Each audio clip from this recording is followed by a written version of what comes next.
ভারত এবং বাংলাদেশ দুইটি দেশের টেস্ট ক্রিকেট নিয়ে দু চারটা কথা বলতে চাচ্ছি। আমি যতটুকু জানি 1877-78 সালের দিকে ভারত প্রথম টেস্ট খেলা শুরু করছে, আর বাংলাদেশের টেস্ট ক্রিকেটের বয়স এই 22-23 বছর।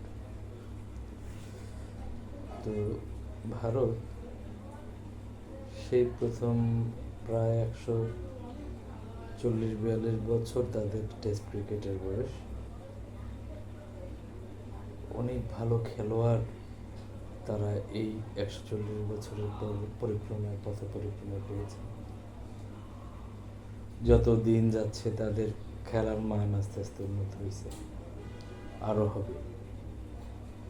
আমরা বাংলাদেশ দল যখন প্রথম টেস্ট মর্যাদা পায়, আমরাও কিন্তু যাদের দেখে নিজেদের খেলা চাইছি যে অনুপ্রাণিত হোক, ভালো করুক, সেই তালিকায় কিন্তু বিশ্বের 10 জন ব্যাটসম্যান যদি পছন্দ করতাম, দেখা যেত যে তার ভিতরে 4 জনই কিংবা 3 জনই ভারতে, 1-2 জন শ্রীলঙ্কার, 1-2 জন পাকিস্তানের, 1-2 জন অস্ট্রেলিয়ার, 1-2 জন নিউজিল্যান্ড, 1-2 জন সাউথ আফ্রিকা। সো যে ভালো খেলছে তার প্রতি ভালোবাসা ছিল। বোলিং, ব্যাটিং, ফিল্ডিং, 3টা ডিপার্টমেন্টেই ভারত, আমরা অনেক আগে থেকে দেখে আসছি যে যখন থেকে ক্রিকেট খেলা বুঝি তখন থেকেই ক্রিকেট ভারত ভালো খেলে। মানুষ যখন কাউকে অনুসরণ করতে চায় যে হ্যাঁ আমি এইটা করব অমুকের মতো, তার মানে কি সে ভালো। সেই ভালোটা আমরা ভারতের ভালোটা দেখেই নিজেদেরকে অনুপ্রাণিত করছি শুরু থেকেই, যে হ্যাঁ আমি যখন একদম প্রথম দিকে ক্রিকেট খেলা দেখা শুরু করি, তখন আমার মনে আছে যে কপিল দেবের বোলিং, ইমরান খানের বোলিং, তারপরে ওয়েস্ট ইন্ডিজের কাটলি অ্যামব্রোসের বোলিং, ওয়ালসের বোলিং, তারপরে ব্যাটিংয়ে আজহারউদ্দিন, সৌরভ গাঙ্গুলি, তারপরে আমির সোহেল, সাইদ আনোয়ার, জ্যাক ক্যালিস, তারপরে স্টিভো মার্কোয়া, গ্লেন ম্যাকগ্রা, ব্রেডলি, যাদের খেলা দেখতাম আর মনে হতো যে বাংলাদেশের কোনো ব্যাটসম্যান, কোনো বলার ওই মানে কবে পৌঁছাবে। শুরু করে স্বাভাবিকভাবেই তখন নতুন একটা দেশ, কেবল আমরা টেস্ট খেলা শুরু করছি, আমাদের বোলিং ব্যাটিং খুবই স্বাভাবিক মানের হবে, যতটুকু আশা করা যায় ততটুকুই ছিল, ঠিক আছে। কিন্তু আমরা কিন্তু তখন মনে মনে সবসময় চিন্তা করছি কবে আমাদের একজন বোলারের বল ব্রেডলির মতো হবে, গ্লেন ম্যাকগ্রার মতো হবে, কার্লি অ্যামব্রোসের মতো হবে, জাভাগল শ্রীনাথের মতো হবে, কপিল দেবের মতো হবে, ইমরান খানের মতো হবে, ওয়াকার ইউনুসের মতো হবে। কেন এদের কথা মনে হইতো? কারণ এদেরকে আমি ছোটবেলায় দেখতাম যে দীর্ঘ সময় বল করতেছে, লাইন ভালো, লেন্থ ভালো, তারপরে উইকেট পাওয়ার জন্য, ব্যাটসম্যানকে আটকে রাখার জন্য ক্রিজে যা যা করা দরকার সব পারত বোলার। তখন মনে হতো কবে বাংলাদেশের একজন বোলার ওই মানের খেলা খেলবে। আবার যখন ভালো ব্যাটসম্যানরা ব্যাট করতো তখন চিন্তা করতাম কবে বাংলাদেশের একজন ব্যাটসম্যান ওই মানের ব্যাটিং করে। তো সেই দিক থেকে ভারত আমাদের প্রতিবেশী দেশ, ভারতের খেলোয়াড়দের কথাই বেশি মনে হয়েছে। শ্রীলঙ্কা, ভারত, শ্রীলঙ্কার যেমন অর্জুনা রানাতুঙ্গা, সনাথ জয়সূরিয়া, মাহেলা জয়বর্ধনে, মারভান আতাপাতু, অনেক ভালো ভালো ক্রিকেটার আছে যাদের কথা দেখে মনে হয়েছে যে কবে বাংলাদেশি একজন ব্যাটসম্যান কিংবা বোলার ওই রকম মানে পৌঁছাবে। তো এই 22-23 বছর খেলা খেলতে খেলতে বাংলাদেশের খেলার মান একেবারে যে উন্নত হয় নাই তা না। আমাদেরও প্রাপ্তি কিন্তু আস্তে আস্তে কিছু যোগ হয়েছে। খেলার মান আজ থেকে 22-23-25 বছর আগে যা ছিল আজও কিন্তু সেই মানে নাই। বাংলাদেশের খেলার মান উন্নত হয়েছে। আমরা টেস্টে আমাদের জয়ের পাল্লা অনেক বেশি না, খুব অল্প। পাকিস্তানে আমরা জাস্ট কিছুদিন আগে যে সিরিজটা খেললাম, আমাদের ব্যাটিং, বোলিং, ফিল্ডিং, ক্যাপ্টেন্সি সব ডিপার্টমেন্ট ভালো করাতে আমরা 2টা টেস্টে জিতছি। এটা অনেক ভালো করার রেজাল্ট। মজার বিষয় হয়েছে যে তার পরবর্তী সিরিজ আমাদের ভারতের বিপক্ষে। ভারত টেস্ট চ্যাম্পিয়নশিপের র্যাঙ্কিংয়ে 1 নম্বর দল। মজার বিষয়, ভারত 1 নম্বর তার নিজের যোগ্যতার বলেই। ভারত বাংলাদেশের বন্ধু রাষ্ট্র, আমরা সবসময় তাই মনে করি। এখন কিছু মানুষ আছে এদের আচরণ এমন যে ভারত বাংলাদেশের খেলা, সো আমাদের কথাবার্তা আচার আচরণ হইতে হবে আমাদের শত্রুর মতো। আসলে বিষয়টা আমি কখনো সেরকম মনে করি না।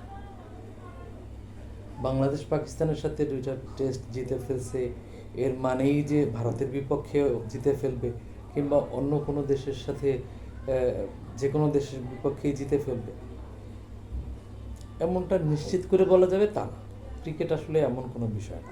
আবার বাংলাদেশ যদি একই রকম ধারাবাহিক ভালো খেলে এবং জেতে, সেটাও আশ্চর্য হওয়ার কিছু নেই। হ্যাঁ, ভারত র্যাঙ্কিংয়ে 1 নম্বর দল। ভারতের ব্যাটসম্যান বোলার এরা র্যাঙ্কিংয়ে বাংলাদেশের ব্যাটসম্যান বোলারদের চেয়ে আগানো, কোনো সন্দেহ নেই। হ্যাঁ, ভারতের টোটাল ক্রিকেট বাংলাদেশের চেয়ে এখনও উন্নত। সেটা T20 বলি, ওয়ানডে ফরম্যাট বলি, টেস্ট ফরম্যাট বলি, 3টে ফরম্যাটই। কিন্তু বাংলাদেশ দল যেহেতু নতুন দল, ওদের চেয়ে তুলনামূলকভাবে ভারতের চেয়ে বাংলাদেশ দল ভালো করার চেষ্টা করতেছে প্রতি মুহূর্তে। সেই চেষ্টার অংশ হিসাবে বাংলাদেশ দল যদি 5টা দিনে ভালো ব্যাটিং, ভালো বোলিং, ভালো ফিল্ডিং, ভালো ক্যাপ্টেন্সি করতে পারে, তাহলে বাংলাদেশ দল জিততে পারে।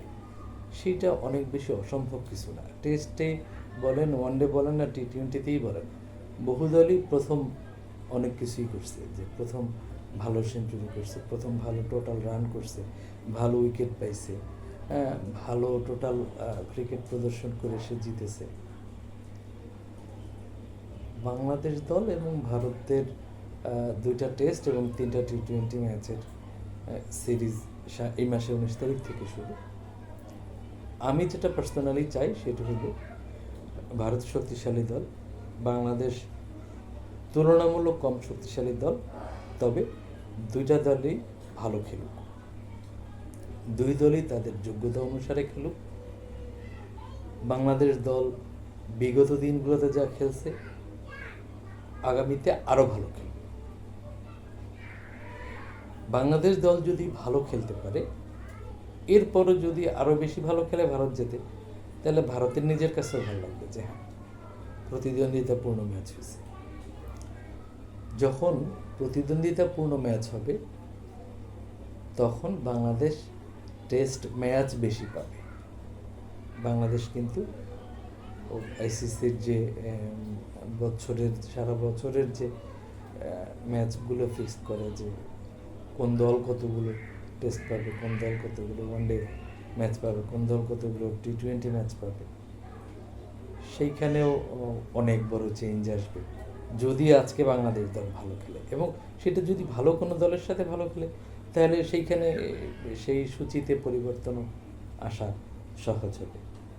আর যত খেলা বাংলাদেশ দল বেশি পাবে, তত বাংলাদেশ দলের খেলা উন্নত হবে।